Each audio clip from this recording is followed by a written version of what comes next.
Rory Smith in that number 45, the silver and red car crosses the line. That is the first lap complete, and he has a handsome lead already. Look to see who is going to come through, and it's exactly so. It's Jim McGaughy in the Formula Atlantic Swift. Yeah, she managed to pull out quite a gap from Tim Jacobs.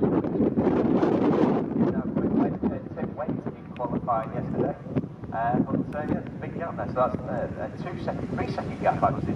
David Holby then to fourth, the quickest in the Formula 2000. That's Graham Sharman.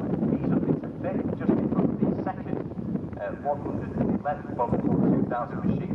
That is of course Jeff Williams in the Van Diemen. You watch where David Shepherd is, number 65. He was seventh at the end of the first lap, and he has 3 Formula Ford 2000 cars behind him. But no, great start from Jim McGaughy anyway, so he was fifth in qualifying, but sprints all the way up and looks pretty secure for now. Yeah, to me he's looking quicker than yesterday, and I don't know what I want to say he's looking quicker than yesterday, because you can't judge on one flying lap, although I think Tim Jacobson is starting to come back at him. It's interesting that we've actually got the 1600cc Formula Atlantic cars up front, a little bit lighter, a little bit more nimble than the Formula 2 cars that we have out there. But yeah, they are the cars that are dominating at the moment. Looks like David Shepherd has worked his way up another couple of spots and managed to get past.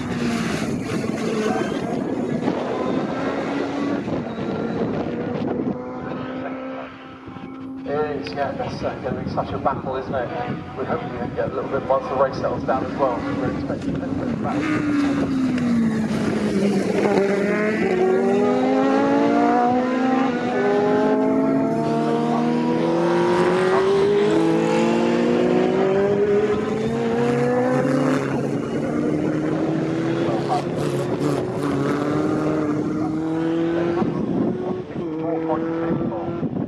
Taking it seriously, putting a bit more along the straight. That is really trying to go for a lap. Absolutely still back down. Right, in second place, Tim Jacobson behind. Both of those cars sounding absolutely magnificent. They go past our commentary rods. It's slightly quicker that time now.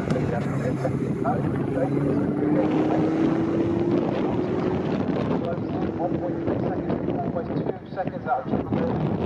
Yeah, Tim, of course, was running with a 1.7 qualifying to score 1.298. That was still 2 seconds quicker than the Formula Atlantic Swift. Behind him is Adrian Holby, who's in fourth position, and then David Shepherd making his way back up through the field. He's very close to Adrian Holby, less than a second behind him.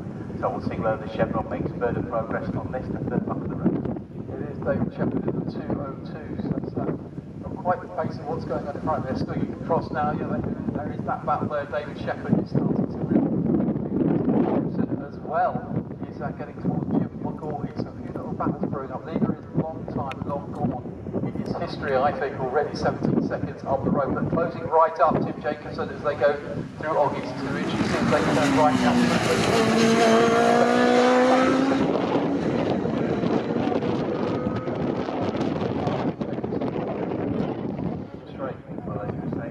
Both have got 1.6 litre engines, so I'm not expecting too much of a discrepancy now down the Benton Straight. Jim McGaughy, if anything, was able to pull out a little bit of advantage over Tim Jacobson as according to the camera shots that both organised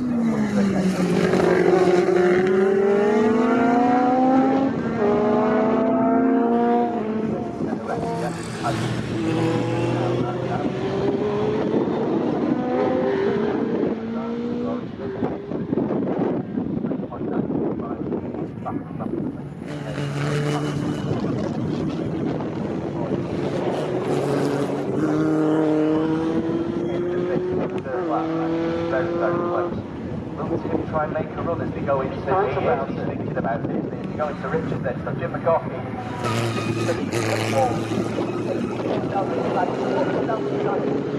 and a fantastic pass by Jacobson, rolling down the inside, coming to second place, and that is a 74 car like that. Well done, Tim. Let's remember the he's in the 1974 Jim McGaughy into the car from the 80s with a bit of ground effect on it with that Swiftie before. So yeah, fantastic driving.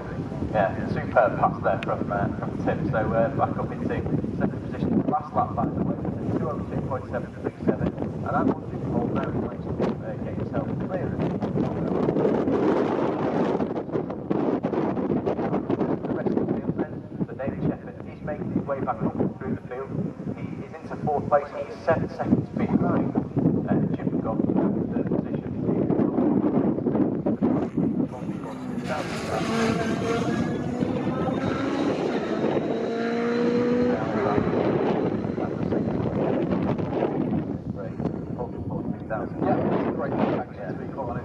got to say David Shepherd up to fourth now. He's only 7 seconds behind Tim Jacobson. Well, no, it's actually Frank Jim McLaughlin and Jacobson have miles away. I think that's a tall order.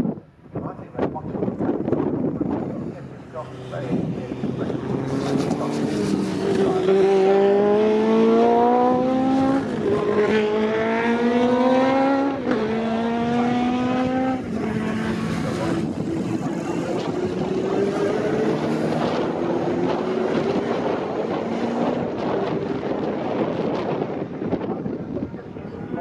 so we're expecting Jacobson now with the second position now. That's a big lap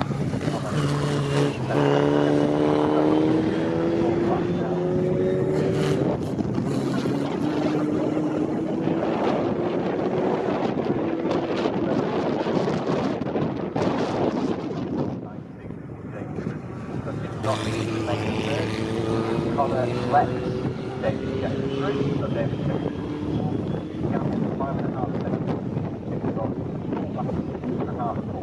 That's time now. Let's go up.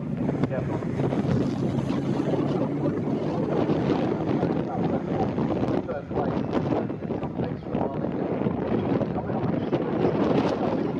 Because these don't tend to be cars that you want to be taking over the curbs too much.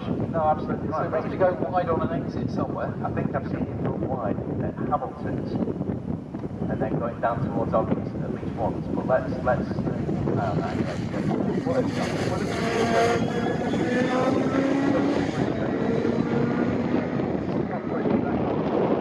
also great champion multiple 2000 champion Reynard SF84 209.755. Not as quick as the but still racing extremely well in 6th position. It is, yeah. That's certainly upholding the Reynard honours because everyone else did 40,000. Massive advantage in our races. It was the classic 42,000 cars. Great car. Here comes our leader again, hugging the pit wall just for that little bit of extra pace.